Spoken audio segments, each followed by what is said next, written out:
Welcome to the deep dive. Today, we're getting into something many of us might have in our cabinets right now: over-the-counter dietary supplements. And here's the really surprising part. Unlike prescription drugs, these are actually regulated, like food in the US, basically innocent until proven guilty. It kind of creates this trust deficit, doesn't it? Puts your health on the line, potentially. That's absolutely right. This framework means they mostly skip rigorous pre-market safety or efficacy testing. They're just assumed safe until they're proven harmful. It's a reactive system, not proactive at all.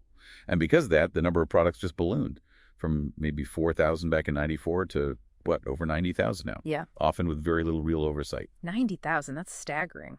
Okay, so if the default is safe, what are the actual dangers people need to know about? Are these like rare occurrences, or is it more systemic? Well, unfortunately, one of the biggest, most insidious problems is widespread adulteration. It's pretty common, especially in certain categories. Think weight loss, bodybuilding, or sexual enhancement supplements. Many secretly contain undeclared drugs or, banned substances. Okay, hold on. Undeclared drugs. The sources we looked at had some really shocking examples here, like weight loss pills containing sibutramine. That's a drug that was pulled off the market, right? Linked to heart attacks, stroke. Exactly. Pulled for safety reasons. And sexual enhancement products hiding sildenafil, that's the active ingredient in Viagra. Combining that with nitrate drugs, which some people take for heart conditions, could cause a fatal drop in blood pressure. A huge risk, yes. And bodybuilding supplements. Almost all identified adulterated ones, like 98%, contain unapproved designer steroids or SARMs.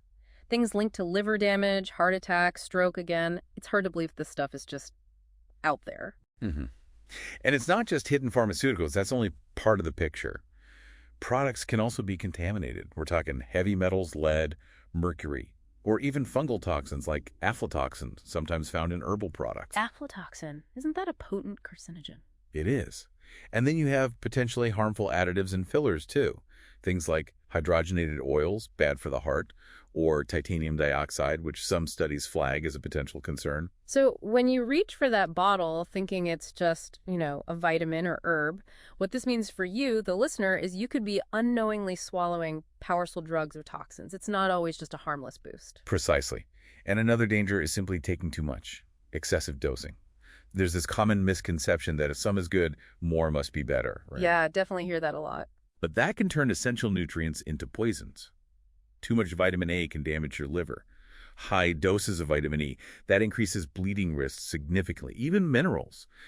Taking just 5 times the recommended daily amount of zinc or iron can cause serious problems. Too much calcium might lead to hardened arteries. And what about interactions? Taking supplements alongside regular medications? Oh, absolutely. Dangerous drug interactions are a major concern. Like St. John's wort, pretty popular herb, right? Very popular. But it can make birth control pills less effective. Same for some antidepressants, blood thinners too. And vitamin K can interfere with warfarin, the blood thinner, increasing clot risk? Correct. It counteracts warfarin's effect. And we really need to highlight vulnerable groups: children, pregnant women, older adults, people with existing health conditions, or those already taking multiple meds.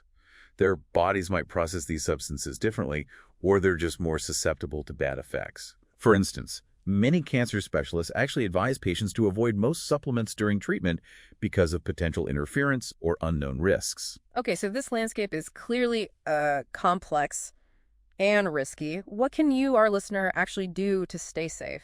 First step, always talk to your doctor or a qualified healthcare professional before starting any supplement. Seriously. And be super skeptical of those quick fix claims.